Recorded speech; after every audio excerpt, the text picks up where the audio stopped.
वो हर कोई मकड़ियों और मिलीपीड जैसे खौफनाक क्रोलियों से डरते हैं, लेकिन कनखजूरा और मिलीपीड हमें डराते हैं। वे रिलेटिविटी हार्मलेस होते हैं। देखने में डरावने होने के अलावा विलुप्त विशाल 2.6 मीटर लंबा आर्थोप्लियोरा मिलीपीड शायद वास्तव में डरावना दृश्य था। हालांकि ये एक शाकाहारी था और ज़्यादातर अंधा और शायद आपको केवल तभी परेशान करेगा जब आप इसे छड़ी से छेड़ेंगे। या चील के आकार के ड्रैगनफ्लाई के बारे में क्या?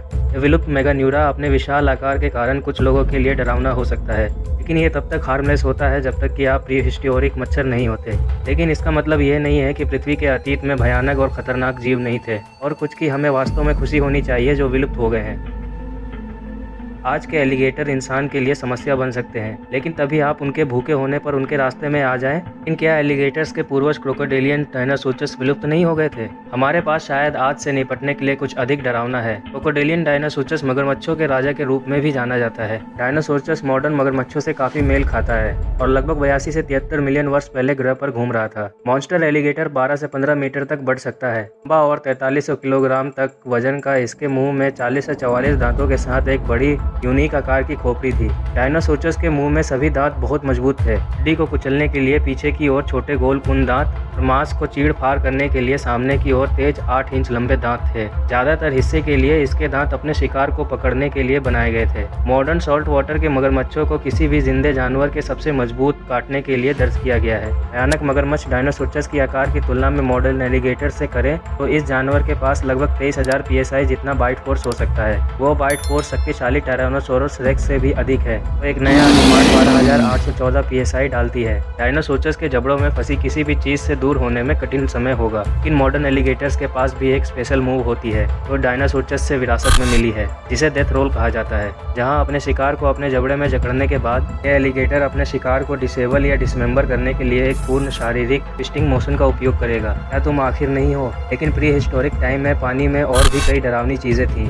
उन लोगों के लिए जो तैरना या स्कूबा डाइव करना पसंद करते हैं को खुशी होगी कि डंकलियोस्टिस अब विलुप्त हो गया है। इस विशाल मांसाहारी का विशाल आकार आपको डराने के लिए काफी होगा। अकेले ही ये लगभग 9 मीटर लंबा हो गया और इसका वजन 4000 किलोग्राम के करीब हो गया। पूरी तरह से विकसित डंकलियोस्टिस एक आर्म्ड मछली थी, एक एपेक्स प्रेडेटर जो अपने जबड़े में आने वाली किसी भी चीज को निगल जाने में सक्षम थी। डंकलियोस्टिस जैसे भारी आर्म टैंक के बारे में दिलचस्प बात क्या ये टूथलेस था? दांतों के बजाय इसके आर्म्ड सिर और जबड़ों की प्लेटों ने बड़े पैमाने पर सेल्फ शार्पनिंग ब्लेड का निर्माण किया। वो किसी भी चीज के माध्यम से चीर और फाड़ सकता था, और पर स्क्वायर इंच 21,000 पाउंड के बाइट फोर्स के साथ, जो विशाल मगरमच्छों के बराबर है, गहराइयों का ये डरावना सीधे हड्डी से काट सकता था। इसके अलावा डंकलियोस्टिस के जबड़े बहुत तेजी से खुल और बंद हो सकते हैं। एक सक्शन एक्शन बनाते हैं जो शिकार को ठीक उनके जबड़ों में खींच लेगी, और इस मछली को इसकी परवाह नहीं थी कि इसके रास्ते में क्या आया, क्योंकि सब कुछ लॉन्च हो चुका था। यहाँ तक कि फॉसिल एविडेंस भी है, ये दिखाते हुए कि उन्होंने एक दूसरे को खाने की कोशिश की। इस आकार की मछली के लिए जल्दी से इंसान का भोजन बनना कोई समस्या नहीं होगी। हमारे सौभाग्य की बात है डंकलियोस्टिस 20 मिलियन वर्षों में 8 से 10 विलुप्त होने की घटनाओं के कॉम्बिनेशन से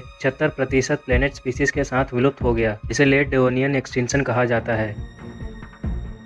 हम सभी वेलोसिराप्टर्स, रोसियस डायनासोर प्रेडेटर्स के बारे में जानते हैं, जिन्होंने अपने शिकल शेप के पंजों का इस्तेमाल हमला करने और शिकार को टुकड़ों में चीरने के लिए किया था। बात यह है कि वेलोसिराप्टर की ज्यादातर स्पीसीज उन लोगों की तुलना में छोटी थी जो फिल्म में देखते हैं, एक छोटे चिकन के समान आकार के बारे में। दूसरी ओर उथारैप्टर आज तक पाए गए सबसे बड़े मेगा रैप्टर में से एक है, जिसमें अडल्ट 6.1 मीटर लंबा और 1.5 मीटर ऊंचा होता है। वे लगभग 75 से 71 मिलियन वर्ष पहले रहते थे। वेलोसिराप्टर तेज और फुर्तीले थे, और अनुमान बताते हैं कि वे 40 किलोमीटर प्रति घंटे तक दौड़ सकते हैं। मतलब अगर उस समय मनुष्य आसपास होते तो जब तक आप उसेन बोल्ट नहीं होते तब तक किसी एक से आगे निकलना लगभग असंभव होता। न केवल वे तेज थे, बल्कि उनके घुमावदार पंजे, जिन्हें उन्होंने मुड़े हुए स्विच ब्लेड की तरह जमीन से पकड़ रखा था, वे 24 सेंटीमीटर लंबे थे। ऐसा माना जाता है कि यूट्रेप्टर अपने शक्तिशाली पैर और उन शातिर दिखने वाले पंजों के सिर्फ एक किक के साथ दूसरे डायनासोर को मौत की सजा दे सकता है। अगला विलुप्त जानवर शायद एक सचमुच का आतंक था। वास्तव में जानवरों का एक समूह था जिसे टेरर बर्ड्स कहा जाता था, जो अब विलुप्त हो चुका है। टेरर बर्ड्स की 25 प्रजातियों में से सबसे बड़ी प्रजाति को फॉरेस्ट ड्रैकोस कहा जाता है। ये सबसे बड़ा मांसाहारी फ्लाइटलेस पक्षी प्लियोसीन के शुरुआती प्लेइस्टोसीन के दौरान उत्तरी अमेरिका में बसा था। फॉरेस्ट ड्रैको लगभग 3 मीटर लंबा और 150 किलोग्राम वजन का था। इसके लंबे फुर्तीले पैर और लंबे नुकीले पंजे वाले पैर थे। इसकी एक बड़ी चोंच थी जो आस के बांस की तरह नोक पर बंधी बंधी हुई थी और यह एक भयंकर घातक हथियार था जिसका उपयोग यह अपने शिकार के सिर को भेदने के लिए कर सकता था। इस पक्षी को अपने शिकार को नीचे लाने के लिए 1 या 2 बार ही काफी है। एक बार ये सोचा गया था कि इस पक्षी और शुरुआती मनुष्य के बीच 1 या 2 बार हाथापाई हो सकती है, लेकिन इसके बावजूद 2 मिलियन साल से भी पहले फॉरेस्ट ड्रैको विलुप्त हो गए। अब ये फैक्ट है कि अर्ली ह्यूमंस अन्य बड़े प्रीहिस्टोरिक बर्ड विशाल विलुप्त मेजबानों का शिकार रहा है। ईगल न्यूजीलैंड का एपेक्स प्रेडेटर था। पूरी तरह से विकसित इस सच्चे रैप्टर का वजन 15 किलोग्राम तक हो सकता है और इसके पंखों का फैलाव 3 मीटर तक हो सकता है। इसमें 5 से 6 मीटर लंबे पंजे और बिल की तरह एक गिद्ध की लंबाई 130 मिलीमीटर थी। यह नेचर की परफेक्ट किलिंग मशीन में से एक थी। जब तक मानव बचने वाले रहते थे और भोजन के लिए कंपटीशन के साथ विलुप्त होने से बचने के लिए शिकार करते थे, तो ऐसा माना जाता है कि कुछ होस्ट ईगल छोटे मानव वयस्कों और बच्चों का शिकार करते थे। शुरुआती इंसानों के विशालकाय पक्षियों के शिकार होने के सबूत हैं। मशहूर शहर के बच्चों से संबंधित एक 20 लाख साल पुरानी ह्यूमनॉइड खोपड़ी का केयरफुली स्टडी किया गया था और पाया गया था कि 3 साल के बच्चे की आंखों के निचले हिस्से में छेद के निशान थे। इस प्राचीन प्री ह्यूमन पर एक बड़े शिकारी पक्षी द्वारा हमला किया गया था। उसे भगा दिया गया था, शायद एक अफ्रीकी क्राउन ईगल जैसा कुछ, और अपने घोंसले में ले जाया गया जहां इसे मनुष्य पर हमला करने वाले शिकार के विशाल पक्षियों द्वारा खाया गया था। यह कुछ नया नहीं है। दरअसल करीब 10 साल पहले एक बड़े बाज ने एक पार्क में एक बच्चे को छीनने की कोशिश की थी। यदि यह उतावले चील के आकार का होता तो पक्षी अपने शिकार को लेकर भाग जाता।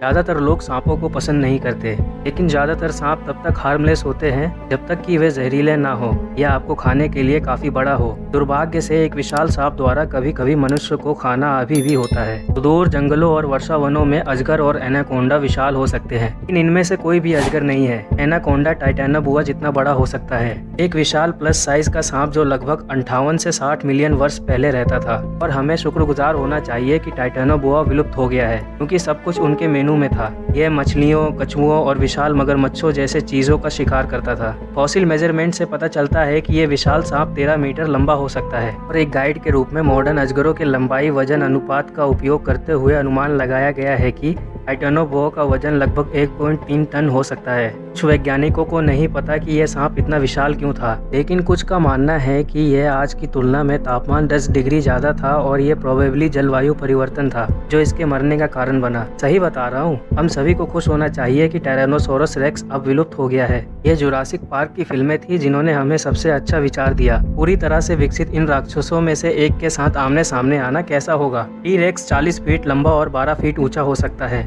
पूरी तरह से विकसित इसका वजन 5000 से 7000 किलोग्राम तक हो सकता है और इसके पावरफुल हिंद पैर कम दूरी पर 32 किलोमीटर प्रति घंटे की स्पीड से मांस खाने वाले राक्षस को आगे बढ़ा सकते हैं। टी-रेक्स के लगभग 60 दांत थे और एक टी-रेक्स का दांत 30.48 सेंटीमीटर लंबा था और इसका बाइट फोर्स सभी ज्ञात जानवरों में सबसे मजबूत है। लेकिन टी-रेक्स के बारे में कुछ नया पता चला है। हम हमेशा से जानते हैं कि डायनासोर का बड़ा दिमाग था, लेकिन वास्तव में अब तक किसी को यकीन नहीं था कि टायरानोसोर लिजार्ड वास्तव में कितनी स्मार्ट थी। मान अब टी-रेक्स को बबून की ब्रेन कैपेसिटी के अनुरूप रखते हैं। अब जरा इसकी कल्पना कीजिए, एक मांस खाने वाला आतंक जो आपके भागने की योजना से आगे निकल सकता है। अच्छी बात यह है कि यह और अन्य डायनासोर विलुप्त हो गए हैं क्योंकि मनुष्य और डायनासोर आपस में मेल नहीं खाते।